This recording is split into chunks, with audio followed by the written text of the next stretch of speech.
I am Eleanor, 34 years old. For 15 long years, my parents treated me like a worthless outcast while funding my younger sister's lavish, fabricated lifestyle. At my sister's engagement dinner, my mother actually pointed at me and told her future wealthy in-laws that this is our other daughter. She cleans houses for a living, and we have pretty much given up on her. They laughed at me in front of a private dining room full of highly influential people. But there is one massive thing they did not know. The groom's mother was a senior banking executive who had just signed a 9-figure commercial real estate contract with my corporation. And the multi-million-dollar estate where my sister planned to have her fairy tale wedding? I owned it. Right now, my parents are facing the reality of federal prison, begging for a mercy they never once showed me. Before I tell you exactly what happened, hit the like button if you believe in absolute justice. And do not forget to let me know where you are watching from in the comments below. Now, let us go back to the exact moment this beautiful nightmare began. I sat at a Michelin-starred restaurant in the heart of downtown Chicago. The ambient lighting cast a warm, golden glow over the imported crystal glasses and the heavy silver cutlery. I watched my mother, Beatrice, swirl a ridiculously expensive glass of Cabernet Sauvignon. She was trying to hold the glass by the bowl instead of the stem, completely ruining the temperature of the wine, but she thought she looked like absolute royalty. She smiled warmly at my sister's future mother-in-law before pointing her perfectly manicured finger directly at me. We were gathered in this exclusive private dining room to celebrate the engagement of my 29-year-old sister, Isabella, to Sebastian.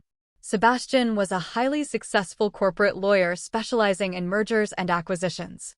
He was sharp, perceptive, and driven. He came from a family of self-made African-American intellectuals who had fought for every ounce of their immense wealth and social standing. His mother, Margaret, was a 55-year-old senior executive at one of the largest commercial banks in the nation.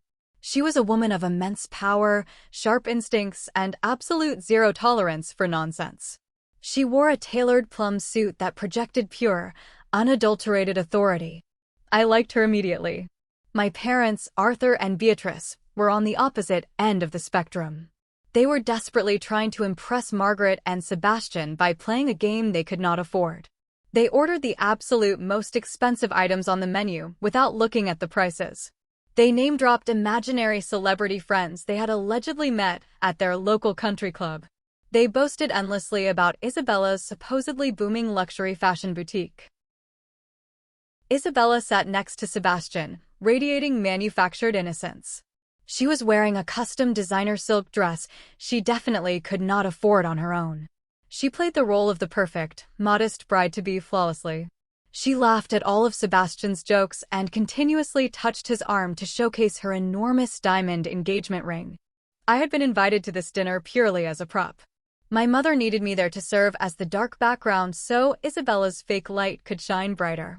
Throughout the appetizers, Beatrice kept making passive-aggressive comments about my tailored charcoal blazer, my quiet demeanor, and my distinct lack of a wealthy husband. She asked me if I had managed to scrub the grout stains out of Mrs. Henderson's bathroom yet.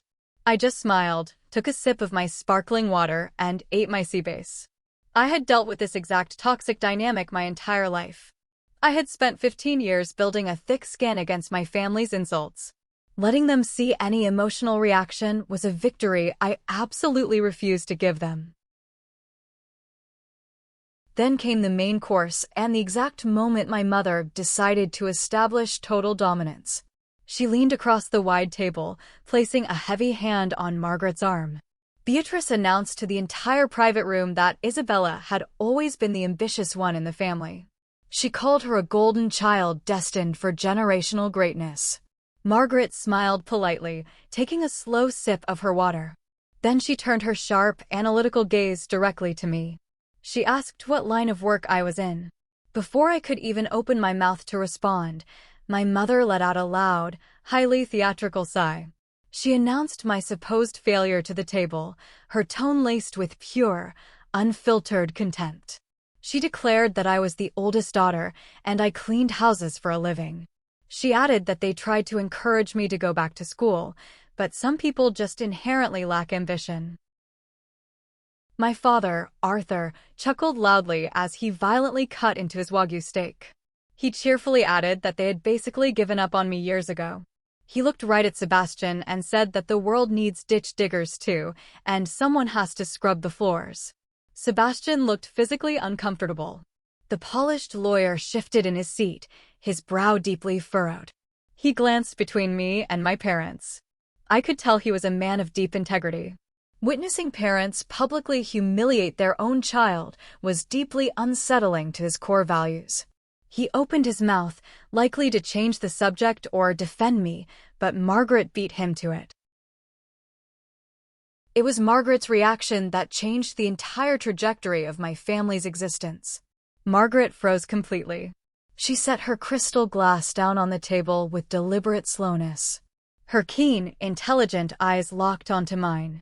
She studied my face, my posture, and then moved to the impeccable, understated cut of the blazer I was wearing. As a senior banking executive who handled multi-million-dollar corporate real estate portfolios, Margaret had an extensive, elite network. And just last week, my company, Luminina Estate Management, had signed a massive 9-figure contract to manage her bank's entire chain of commercial properties across the Midwest. We had not met face-to-face during the grueling 6-month negotiations, but my photograph had been on the cover of the corporate prospectus she had personally approved and signed. Margaret leaned forward, the air in the room suddenly growing thick and heavy. She whispered, "Wait, are you not the woman who handles?" I caught her eye directly. I gave a single, firm, barely perceptible shake of my head. It was a silent, absolute command from one corporate titan to another. Do not say it. Do not ruin my cover. Margaret is a master reader of rooms. She saw my parents' incredibly smug faces. She saw Isabella's fake, sugary innocence. And she saw my absolute, terrifying calm. She processed the entire toxic family dynamic in a fraction of a second. The realization washed over her, and a slow, brilliant, almost predatory smile spread across her face. She leaned back in her chair elegantly, picking up her linen napkin. She pivoted flawlessly. She asked if I was the woman who handles the cleaning for the Kensington properties, naming an old-money wealthy family in her social circle. She said she heard I do a very thorough job. She looked directly at my mother and stated that all honest work is respectable, and Beatrice should be incredibly proud that I was making an honest living. My mother's face flushed a deep, blotchy red with intense irritation. Margaret's defense of me was absolutely not part of her script. Beatrice stammered an agreement, quickly changing the subject back to Isabella's wedding venue. I picked up my water glass and raised it slightly toward Margaret in a silent toast. She offered a tiny, conspiratorial nod in return. In that split second, an unspoken, lethal alliance was forged between us. The rest of the dinner was a masterclass in suffocating tension. Isabella, desperate to reclaim the spotlight, began dominating the conversation. She bragged endlessly about her wedding plans, dropping heavy hints about booking an exclusive, historic venue called Sterling Manor. She went on and on about how it was the most luxurious property in the state, completely unaware that she was talking about a property my corporation had executed a hostile takeover of just 30 days prior. When the dessert plates were cleared, the waiter approached our table with the posture of a man delivering a royal decree. He held a sleek black leather folder. We had dined on imported Wagyu beef, rare white truffles, and vintage champagne. I knew the final tally would easily exceed $4,000. The waiter placed the folder precisely in the center of the table. This was the classic family standoff. My parents loved playing billionaires, but they utterly despised actually footing the bill. Isabella let out a dramatic, rehearsed gasp. She snatched the leather folder, opened it, and her eyes widened in fake shock. She whispered the total loud enough for everyone to hear. She immediately reached into her sparkling designer clutch and pulled out her phone, frantically tapping the screen. She looked up at Sebastian with wide, watery eyes, playing the victim flawlessly. She claimed her bank had just sent her an alert. They supposedly locked her primary credit card because of fraudulent activity from paying all the expensive wedding vendors earlier that day. She said her accounts were frozen until Monday morning. Sebastian reached for his wallet without hesitation, offering to cover it. But my mother slammed her hand on the table, her cheap rings clinking against the wood. She loudly declared that Sebastian was the guest of honor, and they would never ask him to pay for his own engagement dinner. My father leaned forward. He grabbed the leather folder from Isabella and, with a swift, aggressive motion, slid it entirely across the long table. It skidded across the white tablecloth and stopped inches from my plate. Arthur raised his voice, dripping with venom. He told me that since I clean rich people's houses, I must get plenty of cash tips from my wealthy clients. He demanded I go ahead and pay for my sister. He told me to consider it my wedding gift to her since I probably could not afford anything off their registry anyway. Beatrice nodded vigorously, her eyes gleaming with absolute malice. She told me I had no husband, no mortgage, and lived in a tiny apartment.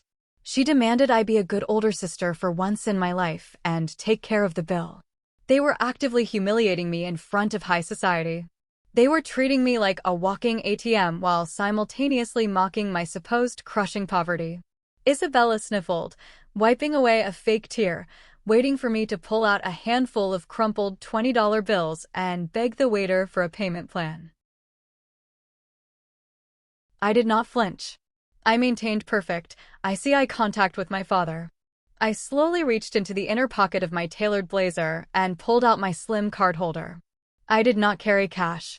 I extracted a sleek, solid titanium American Express Centurion card. The legendary black card. It is an invite-only card reserved exclusively for ultra-high net worth individuals who spend millions annually. It is heavy, cold, and unmistakable. I placed the card on top of the bill inside the leather folder. The heavy metal made a sharp, solid clack against the wooden table. Margaret immediately sat up straight. Her eyes locked onto the black titanium. As a senior banking executive, she knew exactly what that card represented. She knew the staggering financial requirements needed just to hold it. She looked from the card to me, her cool smile returning with full force. She recognized true power, and she was watching me wield it. Sebastian leaned forward, his sharp legal mind snapping into focus. He recognized the card instantly. Utter bewilderment washed over his face as his brain worked in overdrive, trying to reconcile the narrative of a struggling house cleaner with the reality of a woman casually dropping a Centurion card on a massive dinner without a second thought. My parents, completely ignorant of high-level financial instruments, simply saw a black piece of plastic. Beatrice huffed, crossing her arms, loudly hoping my prepaid debit card had enough funds on it so I would not embarrass them further. The waiter stepped forward, picked up the folder, and felt the unmistakable weight of the card. His eyes widened slightly.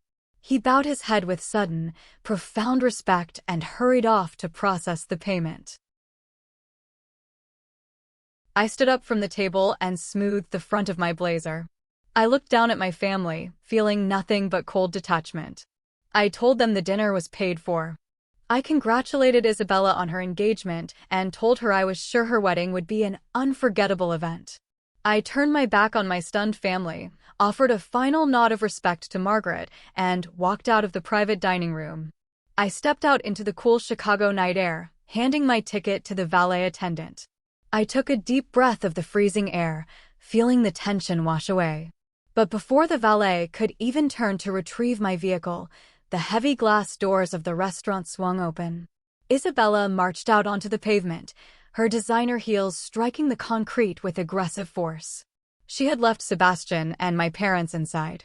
She wrapped her expensive shawl tightly around her shoulders, glaring at me with narrow, furious eyes. She hissed that I thought I was so clever, throwing down some flashy corporate card to pay the bill. She claimed she knew it was just a prepaid expense account my clients gave me to buy wholesale bleach and floor wax. She accused me of maxing out my company budget just to show off in front of her future mother-in-law. I looked at my younger sister, marveling at her desperate need to minimize my existence. She was deeply drowning in her own delusions, yet she still felt completely entitled to look down on me. I asked her in a voice devoid of emotion if there was a reason she followed me out into the cold. She scoffed, crossing her arms. She told me that since I decided to make a spectacle of myself tonight, I could make it up to her by making myself useful for the wedding. She lifted her chin with intense pride and announced they had officially booked Sterling Manor for the ceremony and reception. She paused, clearly expecting me to gasp in awe. Sterling Manor was the premier venue for the ultra-wealthy, requiring massive deposits and years of waiting to secure a single date. Isabella leaned in closer. She complained that the new ownership was notoriously strict about property maintenance. They required the venue to be absolutely immaculate before the vendors could even begin setting up the floral arrangements. She stared at me, her face twisted in a demanding, arrogant sneer. She ordered me to bring my little maid service to the estate 3 days before the wedding. She commanded me to do a full deep clean of the grand ballroom, the bridal suites, and the main terrace. And, obviously, she demanded I do it entirely for free as my sisterly duty. The sheer monumental irony of her demand hit me like a physical shockwave. Isabella was standing on a Chicago sidewalk, berating me, demanding my free manual labor to scrub the floors of a multi-million-dollar venue so she could pretend to be a billionaire bride. She had absolutely no idea. She did not know that 30 days ago, Luminina Estate Management had executed a hostile takeover of the hospitality group that managed that exact property. I owned the ballroom she wanted to dance in. I owned the A slow, eerie smile spread across my face. It was the kind of smile that usually made my corporate rivals sweat, but Isabella was too self-absorbed to recognize the extreme danger she was in. I told her she was absolutely right. I told her family is important, and I wanted her wedding day to be exactly what she deserved. I promised her I would personally make sure my team was there to do a complete sweep of the estate. Isabella looked slightly taken aback by my easy compliance, but her massive ego quickly pushed any suspicions aside. She smirked, telling me to make sure I used the service entrance at the back of the property because she did not want Sebastian's family seeing her sister hauling trash bags around. She told me to stay entirely out of sight. I promised her I would be entirely out of sight until the perfect moment. The valet pulled up to the curb. He stepped out of a sleek, custom black Rolls-Royce Ghost, leaving the powerful engine purring softly. Isabella frowned, staring at the high-performance luxury vehicle, clearly trying to compute how a cleaning lady had access to such a machine. She opened her mouth to ask, likely assuming I had stolen a wealthy client's car for the night. I did not give her the satisfaction of an answer. I handed the valet a crisp $100 bill, slid into the driver's seat, and closed the door. I rolled down the tinted window just a fraction. I told her I would see her at Sterling Manor, and I promised her it would be a day she would never forget. I rolled the window up and pulled away from the curb, leaving her standing alone on the pavement, shivering in the cold. She thought she had just bullied a maid into free labor. She did not know she had just handed the keys to her entire fabricated life directly to the executioner. The morning sun poured through the massive floor-to-ceiling windows of my corner office on the 40th floor of Luminina Estate Management headquarters.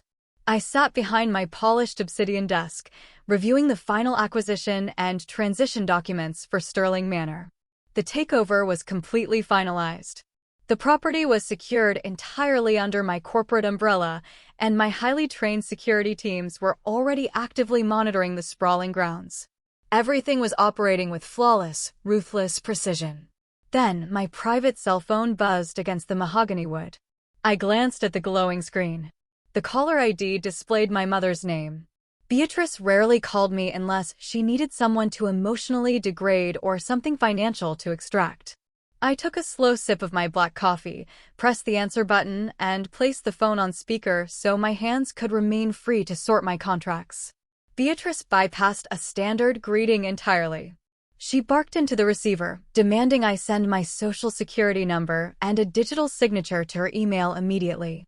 I leaned back in my ergonomic leather chair, my eyes scanning a multi-million-dollar vendor contract on my monitor. I kept my voice dangerously calm and asked her to what I owed this incredibly urgent demand for my highly sensitive personal information. Beatrice snapped at me, the sound of rustling fabric and background chatter echoing through the speaker. She told me not to use that condescending tone with her. She excitedly announced that Isabella had finally found her absolute dream wedding dress. It was a custom haute couture gown imported directly from a high-end designer in Paris. She claimed it was stunning and would make Sebastian's elite family realize exactly what caliber of woman they were welcoming into their wealthy home. I asked her evenly how Isabella's dress required my signature. Beatrice let out a harsh breath of intense irritation. She explained that the luxury bridal boutique required a cosigner for the financing. She casually mentioned that Isabella had all her assets tied up in her supposedly booming business right now, and Arthur and Beatrice were currently moving massive investments around to pay for the extravagant floral arrangements. She stated the dress cost $50,000. The financing company just needed a secondary signature to push the approval through that very day. Beatrice had the sheer audacity to tell me that since I had no mortgage, no real expenses, and lived in a cheap apartment, my credit score should be clean enough to act as a guarantor. I let the absolute insanity of her request hang in the air for a long moment. My mother was aggressively demanding that her supposedly impoverished, house-cleaning daughter co-sign a massive $50,000 loan just so her golden child could wear Parisian silk for a single afternoon. The financial delusion of my family was truly staggering. I replied with perfect, level calmness. I told her I would absolutely not be signing any financing documents. I suggested that if Isabella could not afford a $50,000 dress, she should perhaps look for something within her actual, realistic budget. The line went dead silent for a fraction of a second before Beatrice completely exploded. She shrieked into the phone, calling me a selfish, ungrateful brat. Her voice echoed shrilly in my spacious, quiet office. She screamed that I owed my sister this favor. She brought up the old, fabricated narrative they loved to tell their country club friends. She claimed that after I dropped out of college, I became a massive burden. She yelled about how they had to suffer the intense embarrassment of telling all their wealthy friends that their eldest daughter was a complete failure who scrubbed toilets for a living. She demanded this as the absolute least I could do to repay them for the deep shame I had caused the family. I stopped reading my corporate contracts. I placed my expensive platinum pen down on the desk. The cold, calculated executive part of my brain locked entirely into focus. I dropped my voice an octave, slicing through her hysterical shouting like a freshly sharpened razor. I told her not to gaslight me. I told her I did not drop out of college. I was administratively withdrawn because my tuition checks bounced. Beatrice scoffed loudly, attempting to rewrite our brutal history the way she always did. She claimed I simply could not handle the rigorous academic pressure. I countered her tone, leaving absolutely no room for debate or manipulation. I told her we both knew exactly what happened 15 years ago. When I was 19, I had earned a partial academic scholarship.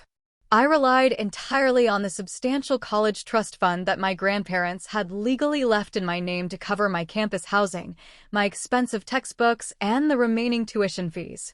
But when I went to the bank during my sophomore year to pay my university fees, the bank manager looked at me with deep pity and told me the account was completely empty.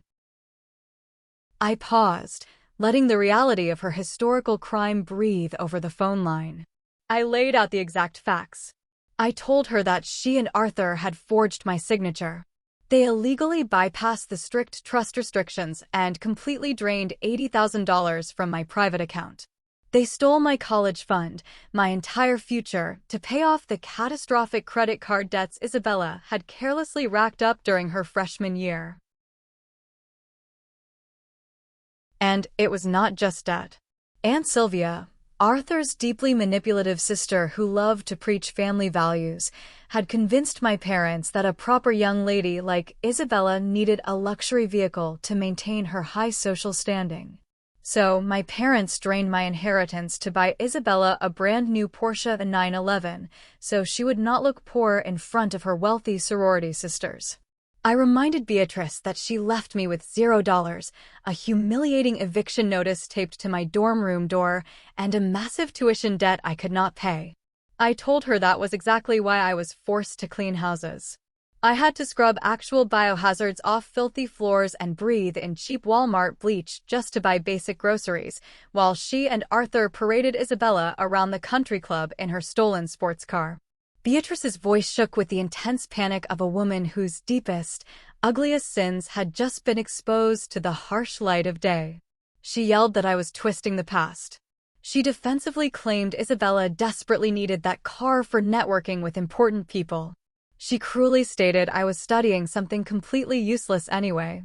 She repeated her favorite toxic mantra, family sacrifices for family.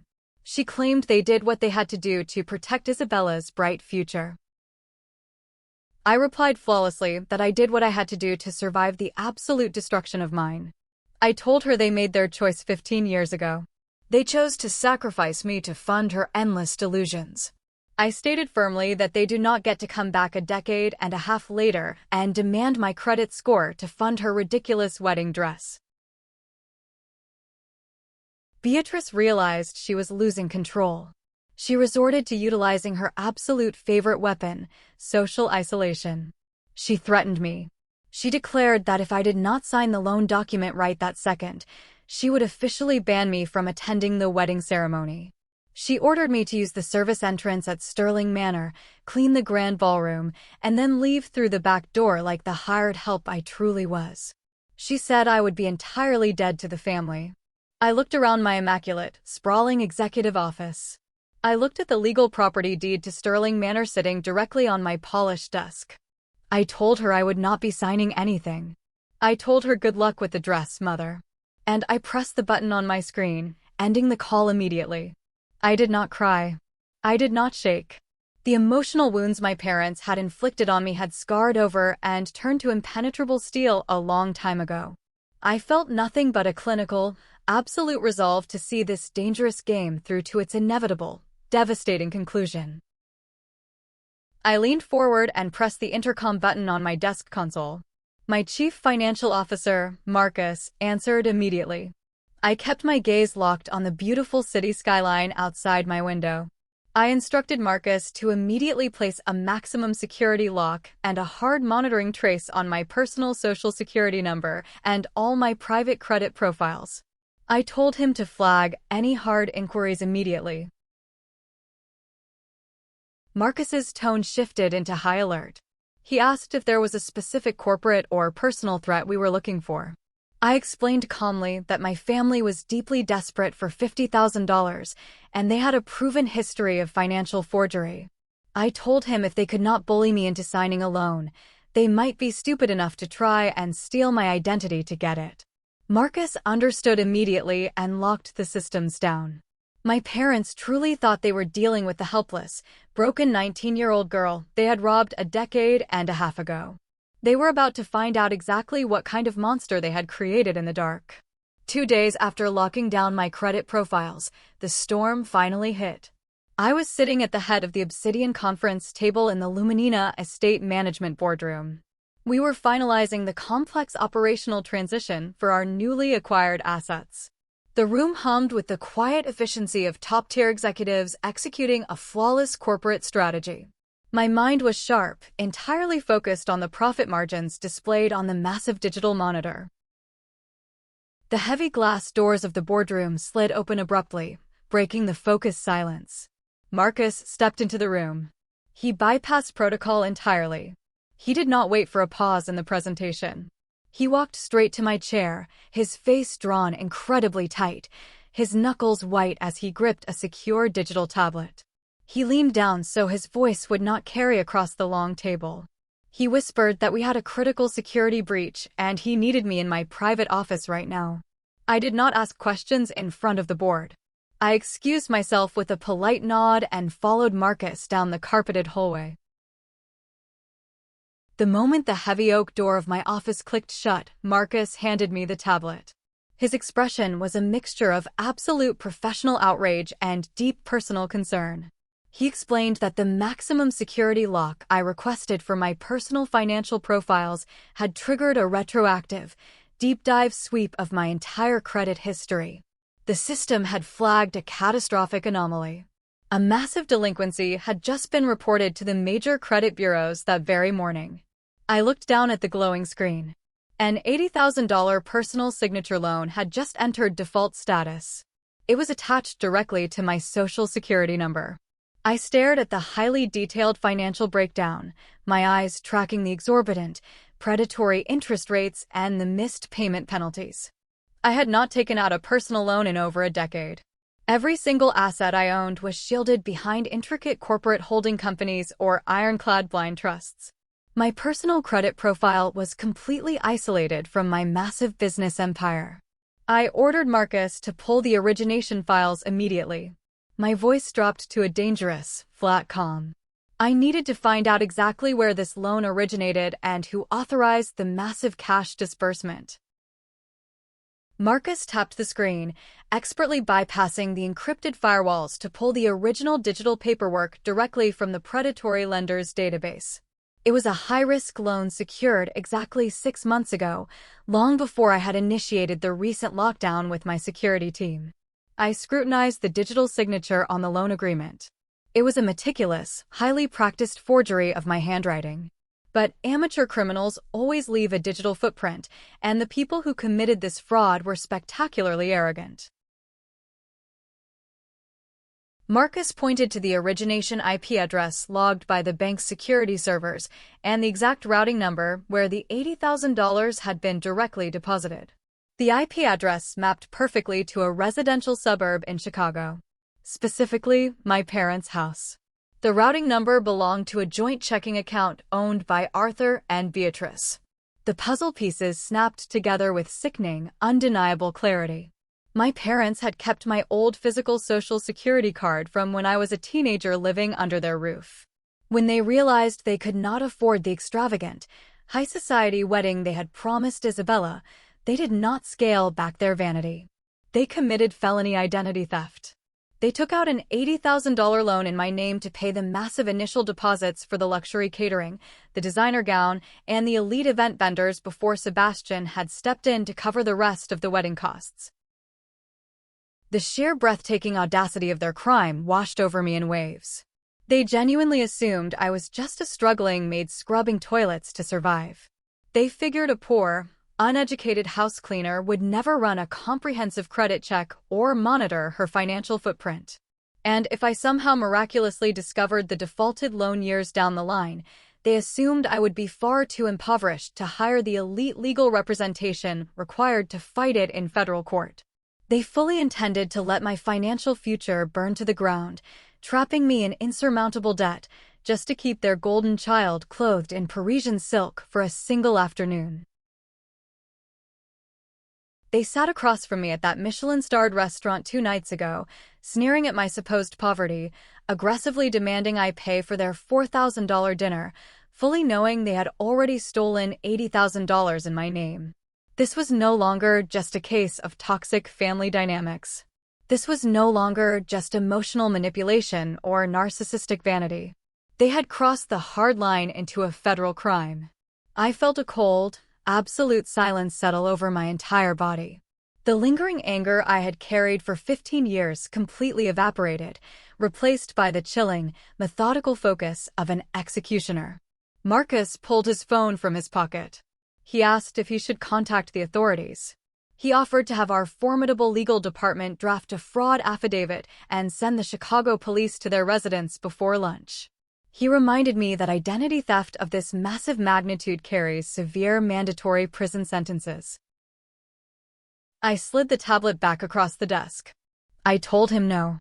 I explicitly instructed him not to contest the default with the lender yet. I told him not to flag the bank accounts. If we reported the fraud right now, the bank would immediately freeze their assets and alert them to the active investigation. They would panic. They would hire aggressive defense attorneys, and they would try to hide behind a quiet, sealed plea deal. I did not want them to panic in private. I wanted them to think they got away with it. Marcus looked at me, a slow, grim understanding dawning in his eyes. He realized I was going to let them walk into the wedding. I walked over to the floor-to-ceiling windows, looking out over the sprawling Chicago skyline. I told Marcus I was going to let them put on their expensive rented suits. I was going to let them invite every single high society connection they desperately wanted to impress. I was going to let them stand inside a multi-million-dollar estate that I legally owned. And then I was going to drop the floor entirely out from under them. I pulled my secure cell phone from my pocket. It was time to coordinate with the groom. I opened a new, highly encrypted message thread with Sebastian. He had reached out to me discreetly the morning after the disastrous engagement dinner. His syntax in his initial text had been precise and intensely formal, stating that his fiancée did not know he was contacting me, and his sharp legal instincts were screaming that he was being played. Now, I had the ultimate ammunition. I attached the digital origination files, the forged signature documents, and the IP address trace mapping directly to my parents' suburban living room. I typed a single, decisive message to the man who was currently gathering his own arsenal against my sister. I told him they did not just lie to him, they committed a federal felony. I hit send and watched the delivery confirmation flash.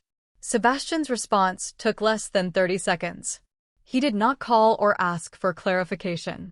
He simply replied with 2 words, "Burn them." We arranged an immediate, secret meeting at an exclusive, members-only coffee lounge located deep in the heart of the Chicago financial district.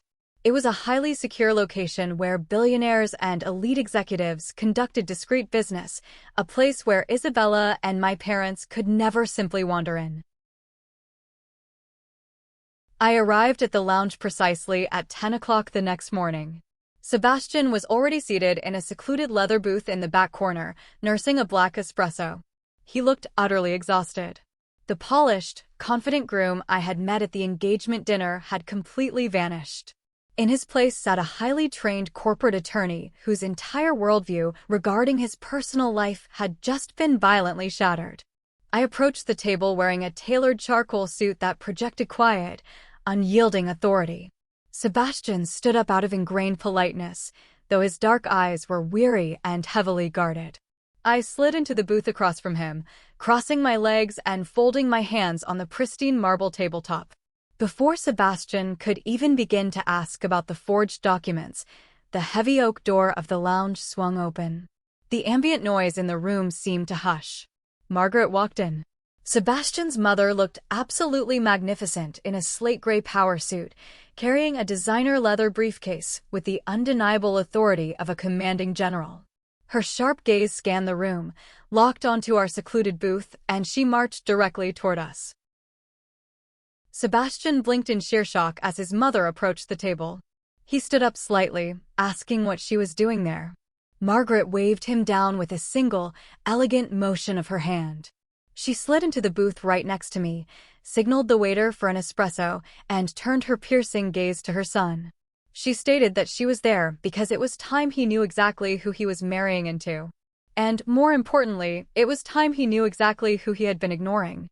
Sebastian looked back and forth between his mother and me, his confusion deepening. He stated the obvious: we knew each other. Margaret smiled a cool, highly calculating smile. She gestured toward me with open, undeniable respect. She told Sebastian to allow her to properly introduce him to me. She stated firmly that I was not a maid. She announced that I was the founder and chief executive officer of Luminina Estate Management. She called me a titan in the commercial real estate sector. Sebastian froze entirely. The air in his lungs seemed to vanish. Margaret did not stop there. She detailed how, just last week, her commercial bank had signed a massive portfolio management contract with my corporation. She told him I oversaw assets worth more than Isabella and his future in-laws could ever comprehend. She called me a self-made powerhouse and explicitly stated that his fiancée had been parading me around as the family failure simply to massage her own pathetic, fragile ego. Sebastian's jaw practically unhinged. He stared at me, then at his mother. The reality of my true identity crashed down on him like a massive tidal wave. The woman his fiancé had ordered to clean up after her was actually a corporate titan who sat in rooms with the most powerful banking executives in the city.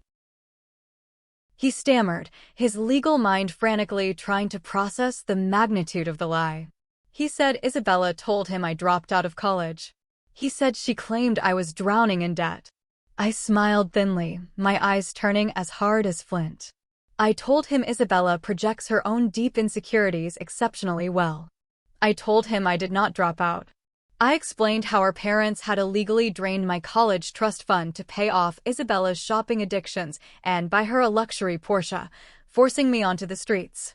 I told him I built a massive empire out of the dirt they left me in. Sebastian fell back against the leather booth, looking physically ill. If Isabella could lie this easily, this seamlessly about her own sister's entire existence, the implications regarding their relationship were absolutely terrifying. Margaret reached across the table and placed a steadying hand on her son's arm. She told him she saw the way my family treated me at dinner, and she saw the way Isabella looked at his bank accounts. She told him he was a smart man, and it was time to wake up and see the trap he was walking into. Sebastian looked at me, the deep betrayal from his fiancée burning hot in his chest. He demanded to know what else she was hiding. His voice was thick with rising, uncontrollable anger.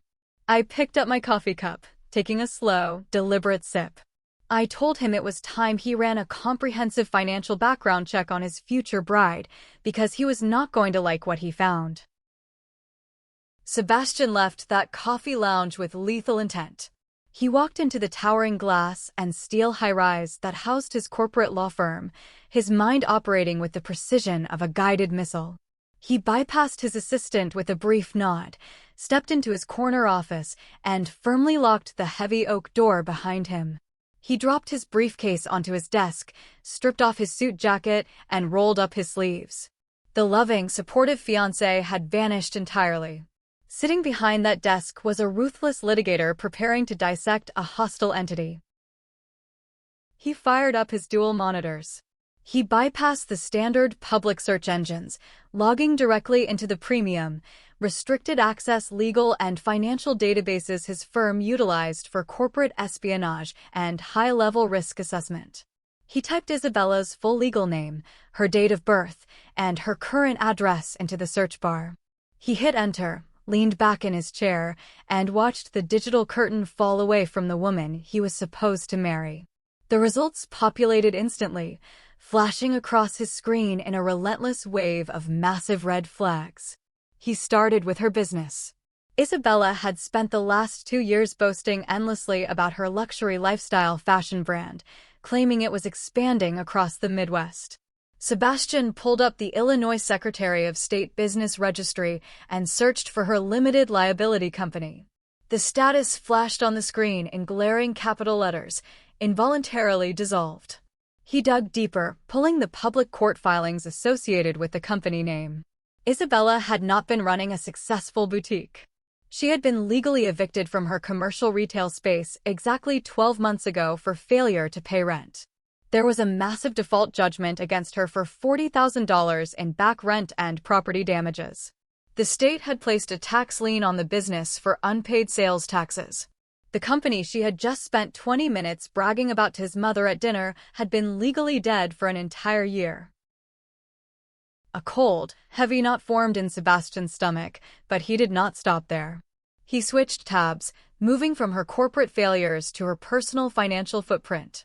He executed a soft pull on her credit history utilizing a property management background check portal he had high-level access to.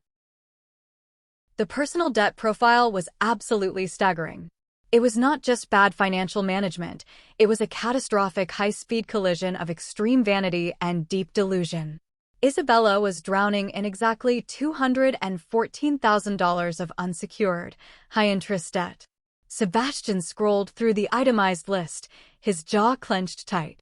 There were 3 maxed-out platinum credit cards. There were multiple personal loans taken out from subprime lenders with incredibly toxic interest rates. She was currently in active collections for outstanding balances at luxury cosmetic dermatologists, high-end automotive leasing companies, and exclusive country clubs. She had been entirely financing a millionaire lifestyle on predatory credit, using borrowed money to buy designer clothes, expensive dinners, and the total illusion of success. The reality hit Sebastian with the force of a freight train. He was not her partner. He was her designated bailout package. He opened his personal banking application on his secure phone, his hands moving mechanically. He navigated to the joint checking account he had recently opened with Isabella to manage the incoming wedding expenses. He carefully reviewed the transaction history from the past 45 days. Just last week, Isabella had aggressively asked him to deposit $30,000, claiming she urgently needed to secure the deposit for a prestigious European floral designer whose corporate accounts were allegedly under an audit. Sebastian traced the routing number of the outgoing wire transfer. The money had not gone to a florist in Paris. It had gone directly to a high-risk collection agency based in Delaware, covering a desperate settlement on one of her defaulted personal loans. He scrolled further down the digital statement.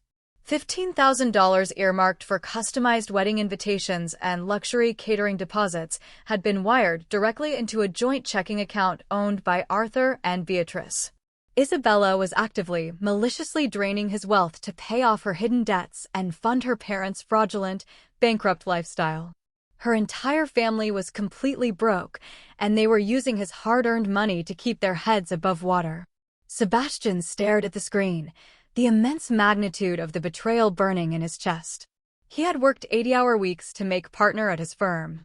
And this family of arrogant, superficial grifters thought they could use him as their personal bank while simultaneously treating his brilliant, self-made future sister-in-law like common trash. He picked up his phone and dialed my private number. I answered on the second ring, sitting comfortably in my own executive office across the city. Sebastian's voice was a low, dangerous rumble. He told me the boutique had been dead for a year. He confirmed she was over $200,000 in the red. He stated she was actively siphoning the wedding funds to pay off collection agencies and funneling cash directly to my parents. I leaned back in my leather chair, staring out at the Chicago skyline. I asked him calmly what his next move was. I could hear the sound of him closing his laptop, the sharp click echoing over the encrypted line. Sebastian stated that if he canceled the wedding now, in private, she would play the ultimate victim. She would run crying to her social circle, claiming he got cold feet. My parents would sweep their massive crimes under the rug and find the next wealthy target. He refused to let them walk away with their dignity intact. He declared he was going to let them put on their expensive suits, invite every high society connection, and then drop the guillotine in front of absolutely everyone. I smiled, a genuine feeling of profound respect settling over me. I told him we stick to the plan. He plays the loving groom. I play the invisible maid. Let them get perfectly comfortable. Let them feel completely invincible. I told him I would see him on the battlefield. The trap was officially locked, loaded, and ready to spring. The evening before the wedding arrived with a heavy, relentless downpour that washed the Chicago streets clean. I stood in the immaculate, minimalist kitchen of my penthouse, pouring a glass of sparkling water. I was enjoying the absolute, profound quiet of a trap perfectly set. The legal documents exposing my parents' identity theft were securely locked in my corporate safe.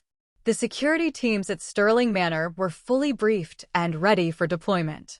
Tomorrow was going to be an absolute masterpiece of controlled demolition. The sharp, distinct chime of my private elevator access buzzed, abruptly interrupting the silence. I glanced at the high-definition security monitor mounted on the marble wall. Beatrice was standing in the opulent lobby downstairs, aggressively jabbing the intercom button with her manicured finger, her umbrella dripping water onto the pristine floor.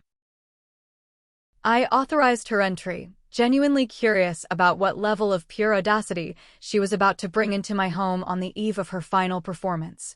A minute later, the heavy metal doors of my private elevator slid open directly into my expansive foyer. Beatrice marched in, shaking the rainwater from her expensive, clearly rented trench coat. She did not bother with a basic greeting. Her eyes darted wildly around the sprawling, multi-million-dollar penthouse. She took in the panoramic views of the glittering city skyline, the custom-imported Italian furniture, the original modern art on the walls, and the soaring vaulted ceilings. Instead of recognizing the sheer, undeniable wealth required to live in a property of this caliber, her mind immediately constructed a highly specific narrative that fit her delusions. She refused to believe I could be successful. She loudly announced that I must have incredible luck finding a sublet like this. She scoffed, her voice echoing in the grand space as she kicked off her wet shoes, claiming the actual owner must be deeply desperate for a house sitter to keep the dust off the furniture. She warned me sharply not to damage anything, stating I certainly could not afford to replace it on a cleaner's meager salary. I leaned casually against the massive quartz kitchen island, taking a slow sip of my water. I replied that it was a very secure arrangement, and I promised her the owner was more than satisfied with how I managed the property. Beatrice waved her hand dismissively, completely uninterested in my living situation. She stomped over to the kitchen island and slammed a crumpled plastic shopping bag onto the pristine countertop. She looked deeply frantic. The intense stress of funding a fraudulent wedding was clearly taking a heavy toll on her heavily powdered face. She barked that she did not have time for idle chatter. She declared that tomorrow was the absolute most important day of Isabella's life. She boasted loudly that Sebastian's wealthy family was flying in highly influential guests from all over the country, corporate executives, federal judges, and banking magnates. She stated they were operating on a razor-thin margin for error, and she would not allow me to ruin their carefully crafted reputation. Beatrice yanked a bundle of fabric out of the plastic bag and threw it aggressively directly at my chest. I caught it easily before it hit the floor. It was a cheap, stiff polyester uniform. A hideous, shapeless gray dress complete with a thin white apron and a generic plastic name tag pinned to the collar. It smelled faintly of industrial warehouse chemicals and damp cardboard. Beatrice commanded, her voice dropping into a harsh, authoritarian bark, that she wanted me wearing that exact uniform the second I stepped onto the pristine grounds of Sterling Manor. She explicitly ordered me to use the service entrance at the absolute back of the property, near the garbage loading docks. She forbade me from interacting with the elite catering staff, and she absolutely forbade me from ever walking through the main lobby. I looked down at the scratchy polyester fabric resting in my hands. It was the absolute visual representation of exactly how my mother viewed my entire existence. I noted, my tone completely flat, that she wanted me to wear a costume. She viciously corrected me, stating it was not a costume, it was my uniform. She reminded me that I had promised Isabella I would bring my little maid service to deep clean the venue for free. She expected the grand ballroom to be immaculate before the expensive florists arrived at noon.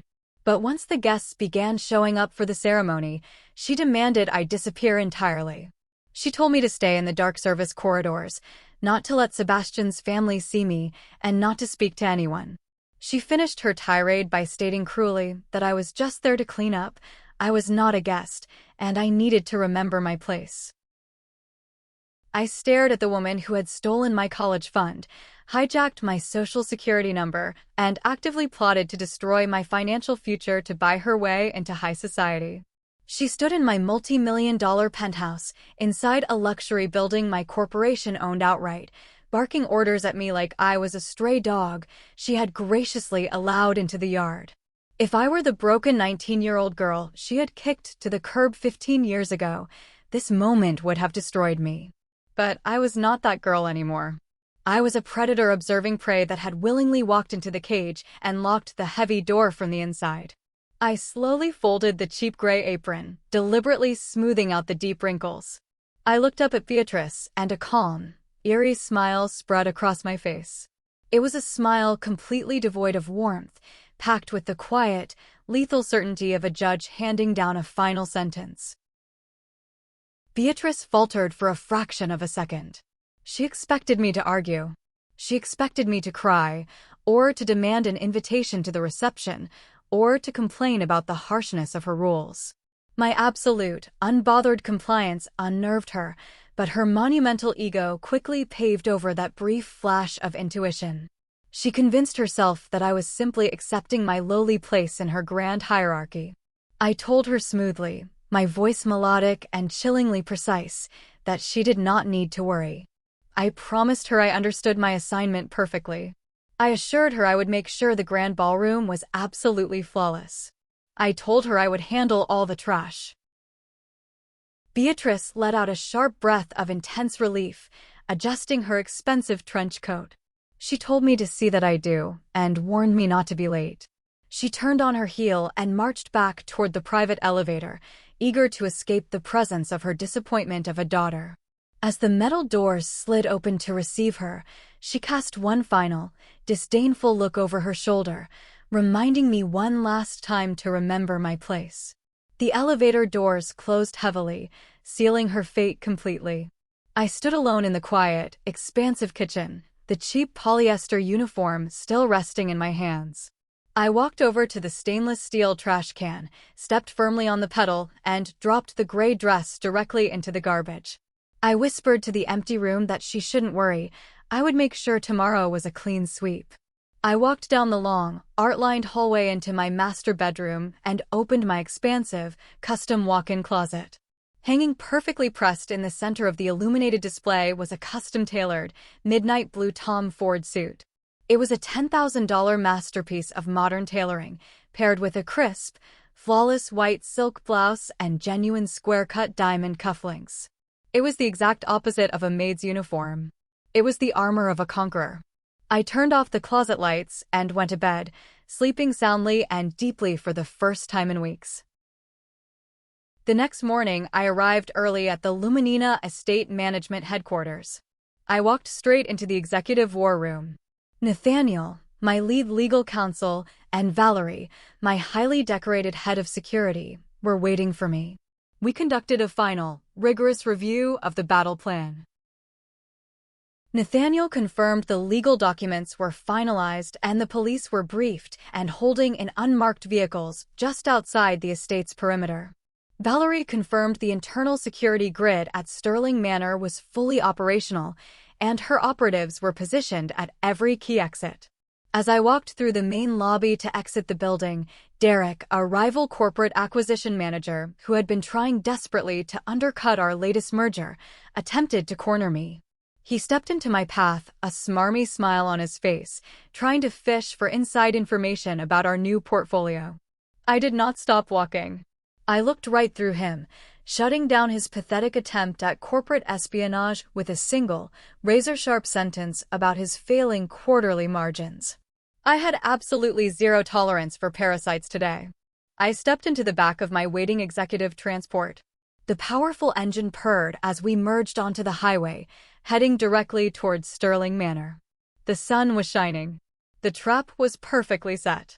The storm was about to break. The morning sun broke across the sprawling, meticulously manicured lawns of Sterling Manor, illuminating the centuries-old stone architecture and the towering, ancient oak trees that lined the main drive. It was a picture of absolute, unyielding wealth and generational prestige. And walking through the grand mahogany double doors, acting as though they had personally laid every single brick with their own bare hands, were my parents. Arthur and Beatrice arrived a full 3 hours before the ceremony was scheduled to begin. They immediately began treating the historic, multi-million-dollar property as their own personal, sovereign kingdom. Beatrice strutted through the main foyer in an outrageously expensive, heavily beaded champagne-colored gown. Her heels echoed sharply against the imported Italian marble floors. She ran a highly critical finger along a gold-leafed antique console table, scoffing loudly to ensure the nearby event coordinators could hear her deep displeasure over entirely imaginary dust. Isabella made her grand entrance shortly after, descending the sweeping curved grand staircase in her custom Parisian haute couture gown. The dress, the exact dress she had funded with a fraudulent, illegal loan taken out in my name, dragged heavily across the pristine steps. She carried herself like a conquering queen, demanding absolute, unquestioning obedience from everyone in her line of sight. They descended upon the venue staff like a swarm of ravenous locusts. A young waiter named Liam, hurrying past with a heavy silver tray of crystal champagne flutes, accidentally stepped slightly out of his designated lane to avoid a massive floral arrangement. My father, Arthur, snapped his fingers at the young man. It was a harsh, demeaning sound that cut right through the elegant atmosphere. Arthur adjusted his rented tuxedo cuffs and barked at Liam, telling the boy to watch where he was walking. He loudly proclaimed that they were paying an absolute fortune for this venue, and he would not have clumsy hired help ruining the aesthetic. He demanded Liam find his manager right that second, threatening to have him reassigned to the kitchen where he belonged. Liam flushed a deep, humiliated red and hurried away. Standing perfectly still by the main entrance was Valerie, the head of my private security detail.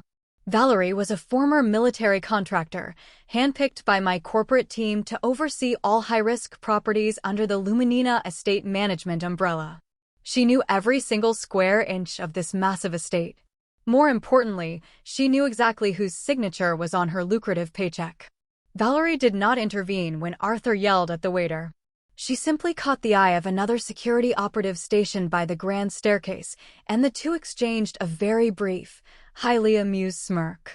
They were highly trained professionals, but watching these arrogant strangers bark orders in a house they did not own was providing exceptional morning entertainment. Margaret arrived a few minutes later, leading a formidable delegation of Sebastian's family. They were a striking vision of genuine class and generational achievement.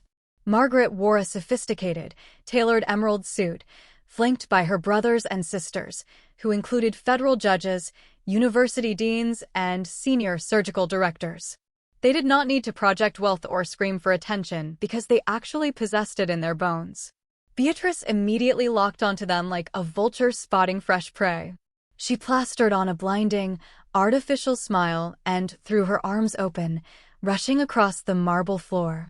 She pitched her voice loud enough to echo off the vaulted ceilings, welcoming Margaret and aggressively boasting about how they had spared absolutely no expense for Isabella's special day. She claimed they simply demanded the absolute best venue in the state. Margaret accepted the greeting with icy, flawless grace. She looked around the breathtaking foyer, her keen eyes taking in the spectacular floral arrangements, the towering Corinthian columns, and the sheer monumental scale of the property. She knew exactly who owned this building, and it certainly was not the desperate woman currently bragging about it. Margaret replied smoothly that the level of ownership and brilliant corporate management required to maintain an estate of this caliber was truly formidable.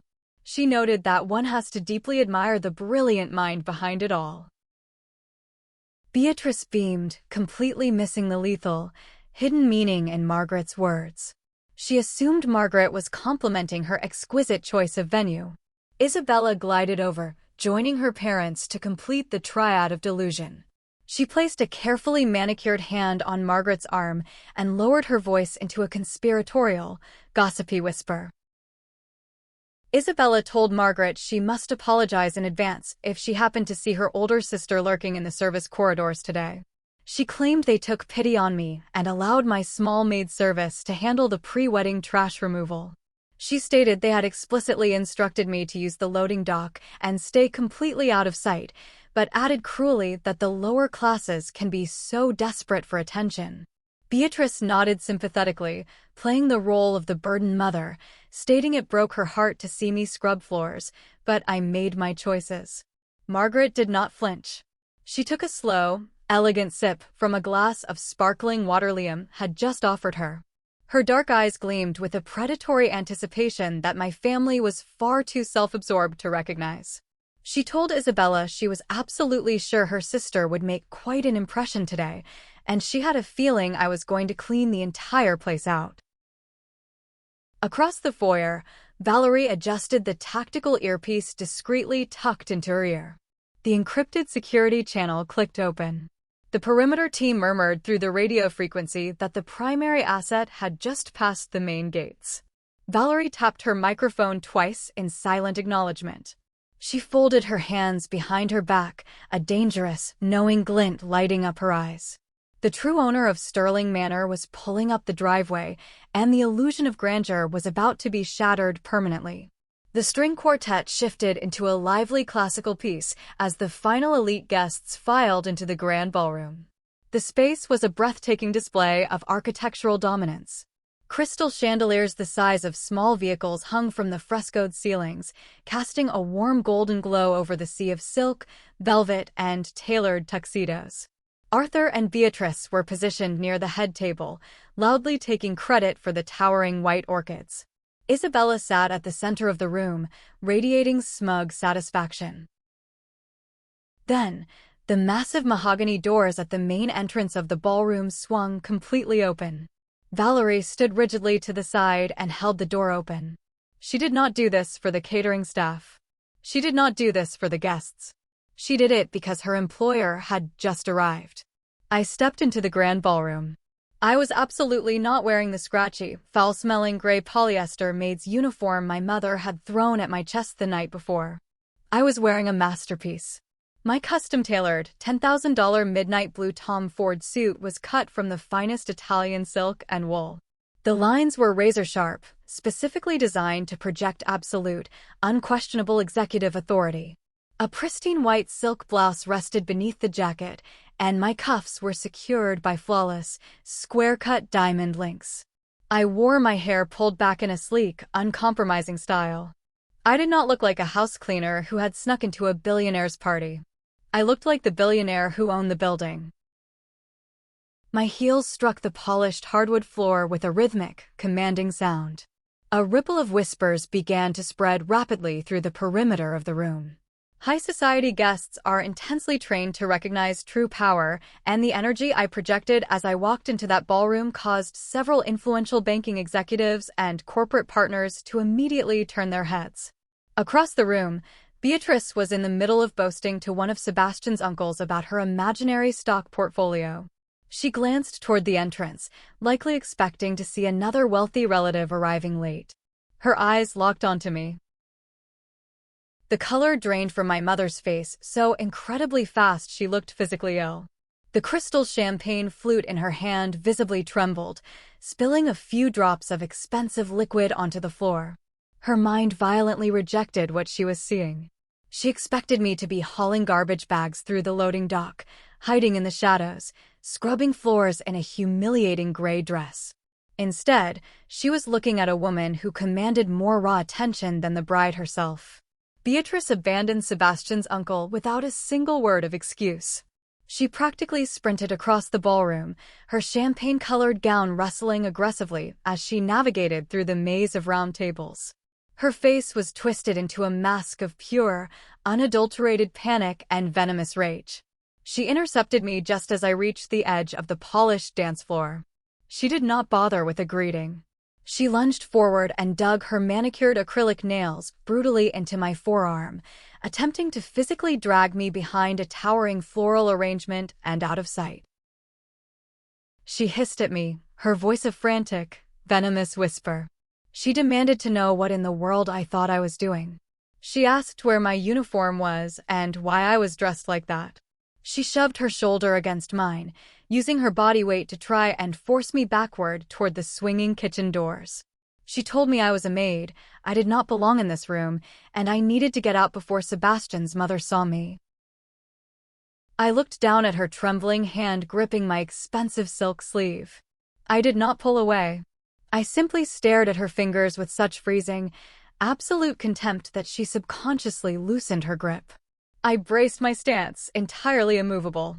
I replied perfectly levelly that I decided the uniform did not quite fit the dress code for the evening. And as for the service entrance, I preferred to walk through the front doors of buildings I occupy. Before Beatrice could physically assault me again, a warm, incredibly loud, and joyful voice boomed across the dance floor. Eleanor. My goodness, you look absolutely stunning tonight. Beatrice froze, her entire body locking up as if she had been struck by lightning. Margaret strode across the polished floor, looking regal. She did not whisper. She did not try to keep a low profile. She projected her voice with the polished authority of a woman used to addressing boardrooms, ensuring that every single guest within a 50-foot radius heard her perfectly. Margaret reached us and smoothly, deliberately pried Beatrice's trembling hand completely off my arm. She pulled me into a warm, highly visible embrace, treating me with the exact level of profound respect reserved for esteemed peers. Beatrice stood paralyzed, her mouth hanging open, her eyes darting frantically between Margaret and me. The narrative she had spent months building was collapsing right in front of her face. She had told Margaret I was a pathetic, unambitious cleaner. Now, the powerful banking executive was hugging me like an old, highly valued friend. Margaret beamed at me, completely ignoring my mother's horrified expression. She loudly announced that she and Sebastian were just looking for me, and she had explicitly saved a seat for me at their VIP table right next to the groom's family.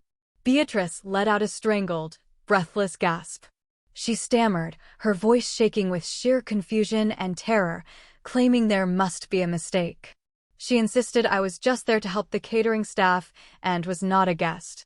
Margaret turned her sharp, predatory gaze directly onto my mother. The warmth vanished from her face, replaced by a chilling corporate absolute. She raised one elegant eyebrow and told Beatrice not to be ridiculous. She asked loudly, why on earth would the chief executive officer of Luminina Estate Management be helping the catering staff? My mother stopped breathing. The music in the background seemed to fade away entirely. Margaret linked her arm through mine, turned her back on Beatrice, and escorted me directly toward the head of the room, leaving my mother suffocating in the wreckage of her own lies. We arrived at the groom's VIP table, draped in heavy imported silk. Sebastian sat at the center. When he saw me approach in my midnight blue bespoke suit, a sharp, knowing gleam entered his dark eyes. He stood up, offering me the chair directly to his left. It was a seat of high honor, placing me squarely in the center of the elite circle my parents had desperately tried to gatekeep. Across the ballroom, I watched Beatrice stumble back to her assigned table. She looked as though she had been struck by a physical blow. She grabbed Arthur's arm, whispering frantically in his ear. Arthur frowned, his face turning a blotchy red as he glared in my direction, clearly trying to comprehend how the daughter he deemed a worthless dropout had bypassed his security perimeter and infiltrated the highest tier of the guest list. He had absolutely no idea the guillotine was already falling. The multi-course dinner proceeded with the orchestrated precision of a high-end gala. I dined on butter-poached lobster and vintage champagne, engaging in brilliant, high-level corporate discussions with Sebastian's uncles. They were sharp, analytical men who deeply appreciated my insights on commercial property acquisitions. Every so often, I could physically feel the burning weight of my parents' stares boring into the back of my head. They were trapped at the bride's family table, surrounded by people they desperately wanted to impress, entirely unable to march over and cause a scene without ruining their own carefully crafted illusion. As the final plates were cleared away by the attentive staff, the low hum of conversation was interrupted by the sharp, metallic ringing of a spoon tapping against crystal. The massive room fell utterly silent. All eyes turned toward the center of the ballroom. Isabella stood up. She looked radiant, wrapped in the $50,000 Parisian gown funded by the very identity theft we were about to completely expose. She gripped a silver microphone with both hands, her face plastered with a wide, blindingly artificial smile. She had reached the exact moment she craved above all else. She had a captive audience of Chicago's wealthiest elites ready to listen to her carefully constructed narrative. She began by thanking her incredible parents, Arthur and Beatrice. She placed a delicate hand over her heart, her voice echoing perfectly through the state-of-the-art acoustic system. She loudly praised their endless generosity and immense wealth, claiming they had spared absolutely no expense for this day. She boasted that they had secured Sterling Manor, the most exclusive and expensive venue in the state, just to make her dreams come true. At her table, Arthur puffed out his chest, completely ignoring Beatrice, who was currently sweating through her expensive foundation. He raised his glass to the room, basking in the fraudulent praise. He actually believed he was the master of his domain, entirely unaware that he was standing on a trap door I had personally installed. Isabella then turned her attention to Sebastian. She looked down at him with an expression of manufactured, sickening adoration. She talked about joining two powerhouse families and merging two legacies of success and affluence. Sebastian did not smile. He sat perfectly still, his posture rigid, his dark eyes locked onto the woman who was currently trying to use his bank accounts to pay off hundreds of thousands of dollars in high-interest debt. To the general audience, his expression was unreadable. To Margaret and me, he looked like a predator waiting for the exact moment to snap its jaws shut. But Isabella was not satisfied with simply inflating her own massive ego. Her narcissism actively required a victim. Her eyes swept across the room and landed directly on the VIP table. She saw me sitting next to her powerful new mother-in-law.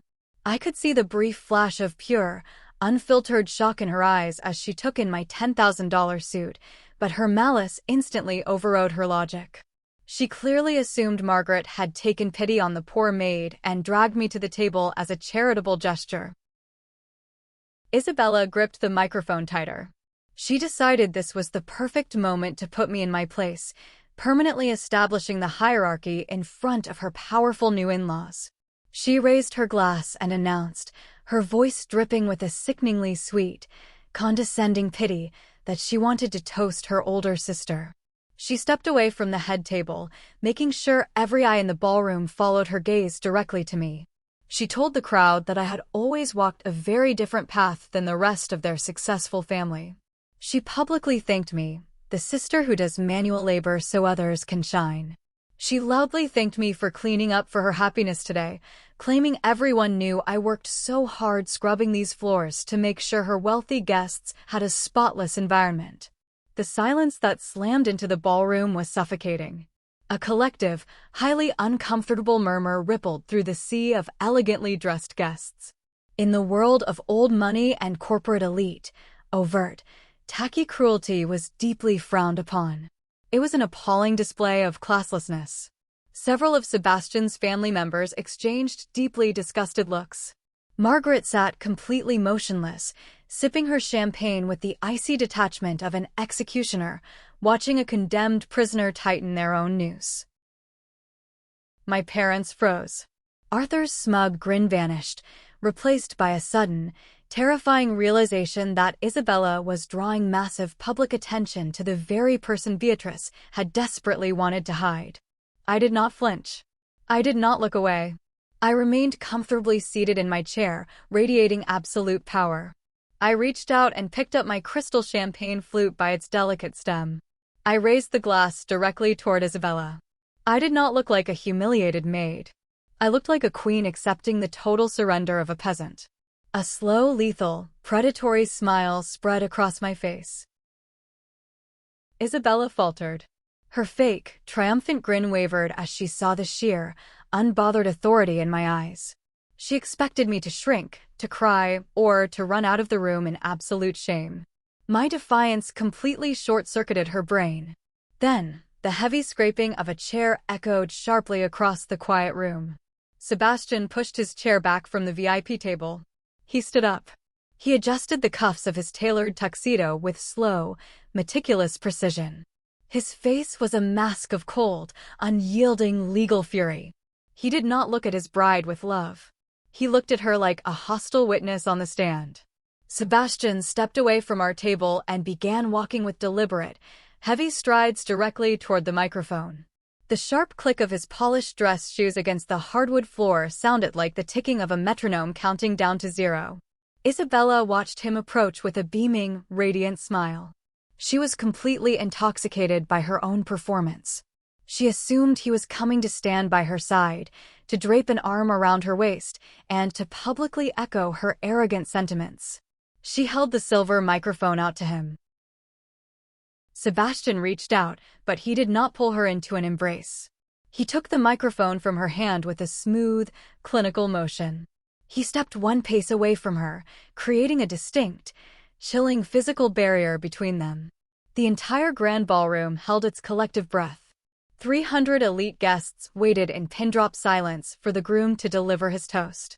Sebastian looked out over the sea of faces. His gaze swept past the bewildered expressions of Arthur and Beatrice, past the inquisitive stares of his corporate colleagues, and landed briefly on me. I gave him a single, infinitesimal nod of authorization. The prosecution was ready to deliver its closing argument.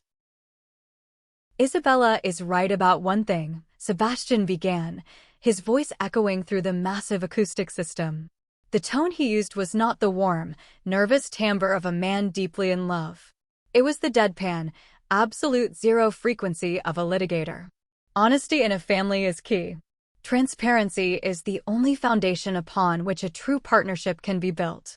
Isabella beamed even wider, nodding enthusiastically at the crowd, completely blind to the guillotine blade rushing down toward her neck. "That is exactly why," Sebastian continued, his voice hardening into solid steel, "I cannot marry a woman hiding $214,000 in high-interest, predatory debt." The smile vanished from Isabella's face as if it had been wiped away by acid. A loud, collective gasp ripped through the ballroom. The clinking of silverware stopped entirely. Several of Margaret's banking colleagues sat up perfectly straight, their professional instincts instantly engaged. Sebastian did not pause to let the shock settle.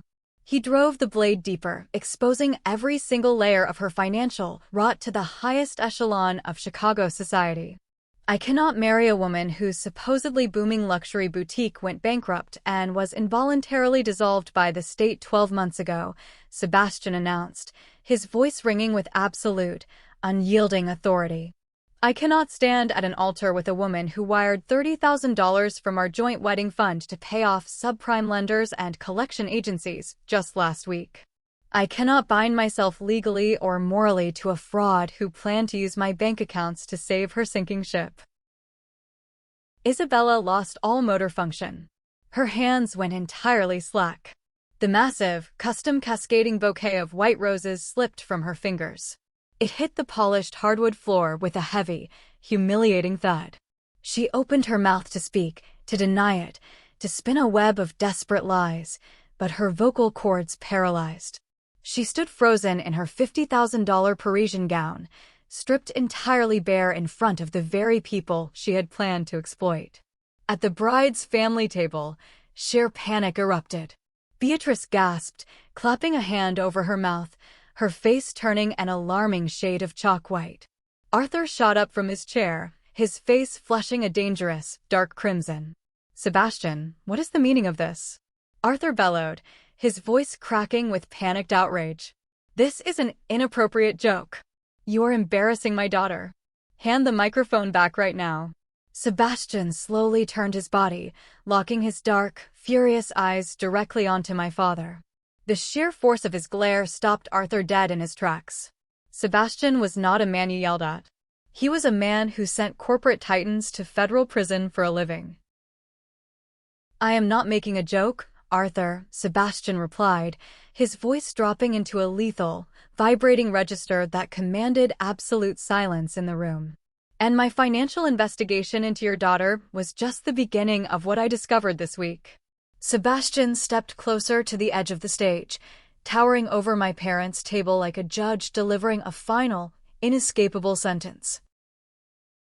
"And I definitely cannot marry into a family that steals their eldest daughter's social security number to illegally fund this very reception," Sebastian declared. The ballroom erupted into a chaotic symphony of shocked murmurs and stifled gasps. Margaret sat back in her chair, a look of profound, elegant satisfaction resting on her features. I simply crossed my legs and watched my family burn. Arthur stumbled backward, his knees hitting his chair. Beatrice began to hyperventilate, clutching her pearl necklace as the walls of her fabricated reality caved in entirely. "Let me be perfectly clear with everyone in this room," Sebastian continued, making sure the acoustics carried his voice to the furthest corners of the estate. "Every single white orchid on these tables, the imported silk linens, the vintage champagne in your glasses, and the custom gown the bride is currently wearing was paid for with a federal felony." He pointed a long, accusatory finger directly at Arthur and Beatrice. 6 months ago, these people executed an $80,000 fraudulent loan using the stolen identity of the very daughter they just publicly mocked. They assumed they could commit wire fraud from the comfort of their suburban living room and let her take the financial ruin. Isabella was sobbing now, heavy, ugly tears ruining her expensive, professionally applied makeup. She reached out, her hands trembling as she tried to grab Sebastian's tuxedo sleeve. She choked out his name, begging him, claiming her parents just wanted everything to be perfect. Sebastian stepped back smoothly, looking at her outstretched hand with absolute revulsion. He delivered his final strike with chilling, detached precision. He told her there was nothing to explain. He stated he was a corporate attorney, he did not marry liabilities, he did not marry felons, and he absolutely did not marry women who treat their own blood like dirt just to elevate their own pathetic egos.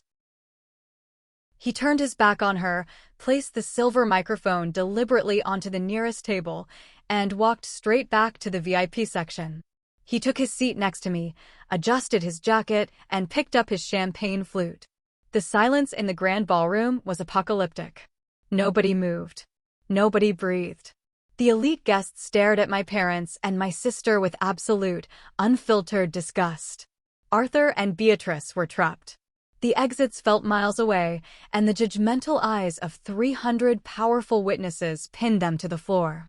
The illusion of grandeur was entirely eradicated, replaced by the ugly, undeniable truth of their crimes. Arthur's monumental ego, inflated by decades of lies and financial manipulation, simply snapped. His face turned a dangerous, mottled purple. He marched aggressively across the dance floor, pointing a shaking finger directly at Sebastian. He screamed that Sebastian was out of his mind, claiming I was a jealous, bitter dropout who fabricated those documents to ruin the best day of Isabella's life. Arthur whipped his head around, scanning the perimeter of the grand ballroom. He spotted Valerie, the towering head of my private security detail, standing near the mahogany entrance doors. Arthur pointed forcefully at Valerie, treating the highly trained military contractor like an unruly servant. He barked with hysterical authority, demanding she remove Sebastian and me from the premises immediately. He screamed that we were trespassing on a private event and threatened to have her job if she did not throw us out the back doors. The ballroom fell into a hushed, tense anticipation. The wealthy guests watched the security detail, expecting the guards to either intervene or call the local authorities. I set my crystal champagne flute down on the table. The sharp clink of the glass cut through the lingering noise. I stood up, smoothing the front of my midnight blue bespoke suit. I did not rush. I walked around the VIP table with the slow, deliberate grace of a predator that had successfully cornered its prey. I stepped directly into the center of the dance floor, placing myself squarely between Arthur and the exit. Valerie pushed off the wall. The security chief walked across the polished hardwood floor, her heavy boots making a methodical, intimidating sound. Two other security operatives stepped away from the perimeter, following closely behind her. Arthur puffed out his chest, a sickeningly triumphant smirk briefly flashing across his purple face. He genuinely believed his aggressive commands had worked. He thought the hired muscle was coming to drag me out by my collar. Valerie bypassed Arthur entirely. She did not even grant my father a passing glance. The security chief stopped exactly 2 feet in front of me. She snapped her heels together, clasped her hands behind her back, and offered a deep, highly respectful bow of her head. "Orders, boss?" Valerie asked, her deep voice carrying flawlessly across the silent ballroom. Arthur physically recoiled, stumbling backward a step. The triumphant smirk melted off his face, replaced by a look of sheer, unadulterated horror. He looked from Valerie to me, his brain violently misfiring as he tried to process why the head of security at the most exclusive venue in the state was addressing his house-cleaning daughter as her supreme commander. I reached inside the inner breast pocket of my tailored suit jacket. I withdrew a thick, folded legal document printed on heavy, watermarked parchment paper. I walked toward the main head table where Beatrice was still hyperventilating into her hands. I dropped the heavy document directly onto the center of the table, right next to the towering centerpiece of white orchids. "That is the master deed and the corporate acquisition record," I announced, pitching my voice so every single influential guest in the room could hear the final, crushing truth. "I do not clean properties, Arthur. I acquire them. I am the founder and chief executive officer of Luminina Estate Management. I bought the management group that oversees this property 30 days ago. I own Sterling Manor." Beatrice let out a shrill, suffocating gasp, staring at the legal deed as if it were a live explosive. Arthur swayed on his feet, the color draining from his face so rapidly he looked like a ghost in a rented tuxedo. The narrative they had weaponized against me for a decade and a half completely disintegrated in front of their eyes. They had not been mocking a poor maid. They had been taunting a corporate titan inside her own fortress. And as the legal property owner, I continued, my voice dropping into a lethal, freezing register. "I do not tolerate federal felons occupying my real estate." I turned my gaze back to Valerie. "I want these trespassers removed. Escort them off my property immediately."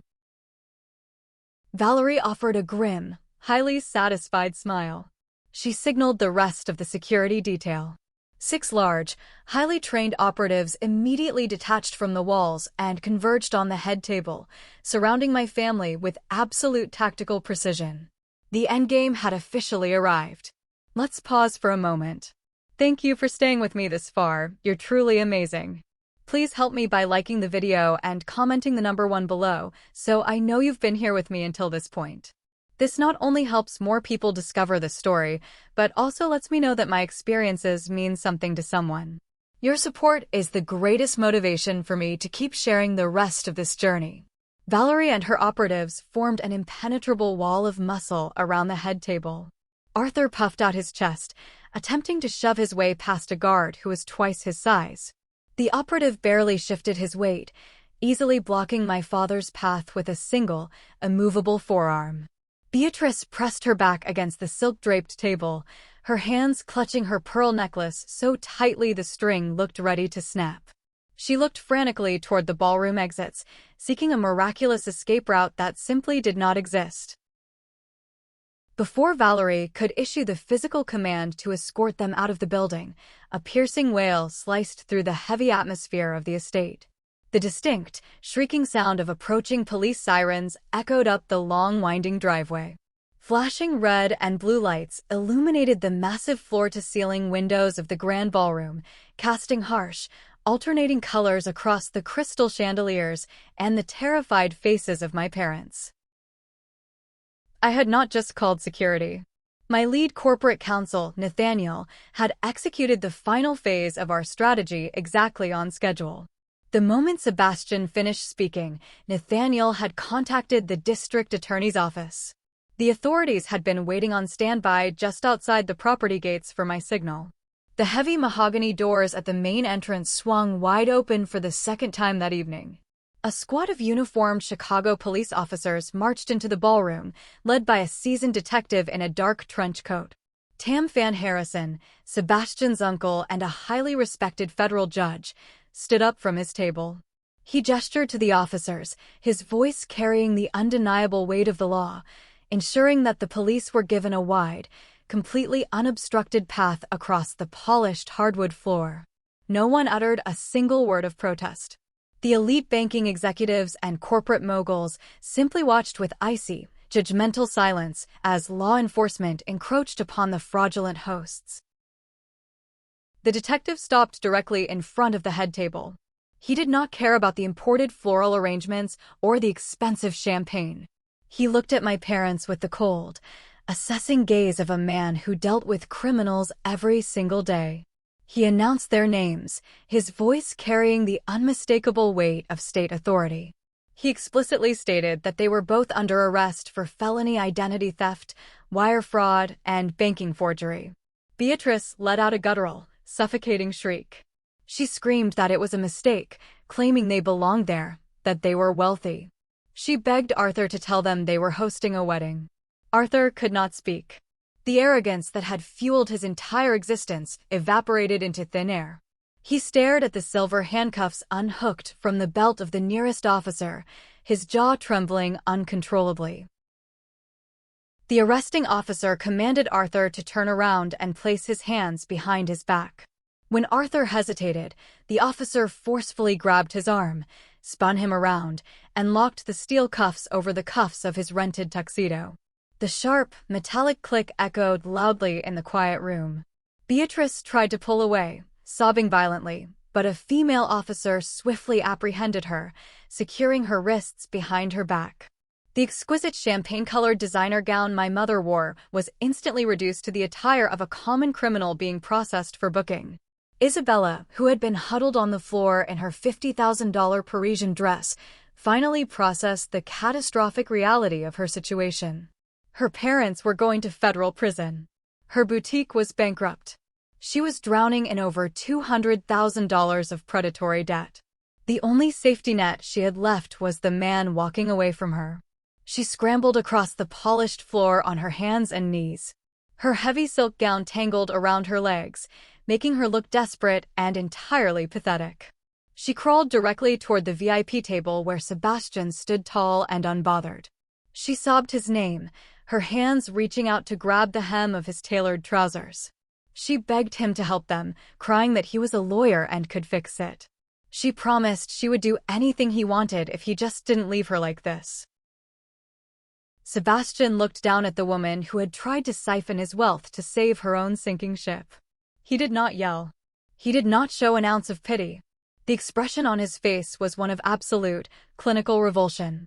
He told her she did not love him, she loved his bank accounts. He told her she loved the idea of using his family's legacy to mask her own failures.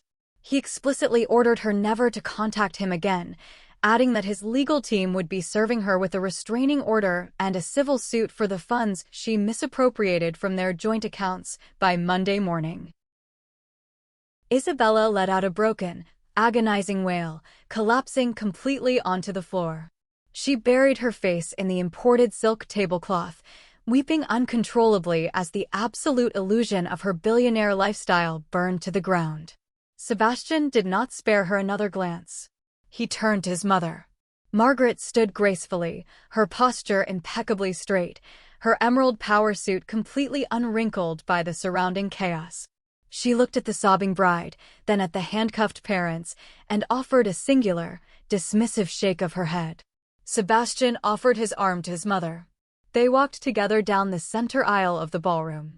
They moved with the effortless dignity and immense pride of a family that refused to be tarnished by grifters. They walked out the main doors, leaving the spectacular wreckage behind them without looking back. The detective read my parents their Miranda rights as the officers marched them forcefully toward the exit. Beatrice was weeping so hysterically her makeup was smeared across her face in dark, ugly streaks. Arthur kept his head bowed, humiliated beyond repair in front of the very people he had spent his entire life trying to impress. As the Santique banquet hall slowly emptied, the chaotic noise fading into the night, I stood in the center of the dance floor. The diamonds on my cuffs caught the light of the crystal chandeliers.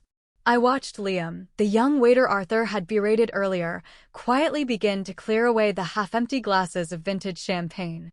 I caught his eye and offered him a warm, reassuring smile. He smiled back, a look of profound, silent respect passing between us.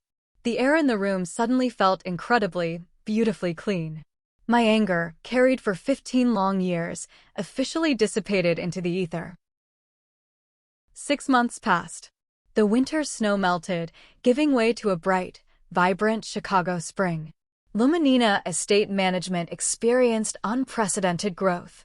I sat at the head of a massive mahogany table in a completely different boardroom, finalizing the paperwork for our largest national expansion to date. Sitting directly to my right, reviewing the final antitrust clauses with surgical precision, was Sebastian. Following the spectacular implosion at Sterling Manor, I had officially retained his elite corporate law firm to represent Luminina. He was no longer just a brilliant litigator or a groom who had narrowly escaped a trap. He had become one of my most trusted business partners and my lead external counsel. The legal consequences for my family had been severe and entirely public. The financial news outlets had picked up the story of the fraudulent loan. Arthur and Beatrice were currently serving their sentences in a federal penitentiary, completely stripped of their country club memberships, their rented luxury cars, and their fragile dignity. Isabella had filed for Chapter 7 bankruptcy. Without our parents to steal for her, and with Sebastian's civil suit successfully freezing her remaining hidden assets, she was forced to face the harsh reality of her own incompetence. The golden child who had sneered at me for scrubbing floors was currently working the night shift at a commercial cleaning company just to meet her court-ordered restitution payments. The irony was absolute, poetic perfection. But the final loose end attempted to tie itself just last week. Aunt Sylvia, the deeply manipulative woman who had originally convinced my parents to drain my college fund so Isabella could drive a Porsche, had the sheer audacity to show up at my corporate headquarters. She bypassed security, claiming a family emergency, and sat in my office weeping crocodile tears. She begged me for a small loan to save her house from foreclosure, preaching her usual toxic garbage about how blood is thicker than water and how family must always forgive. I did not yell. I did not argue.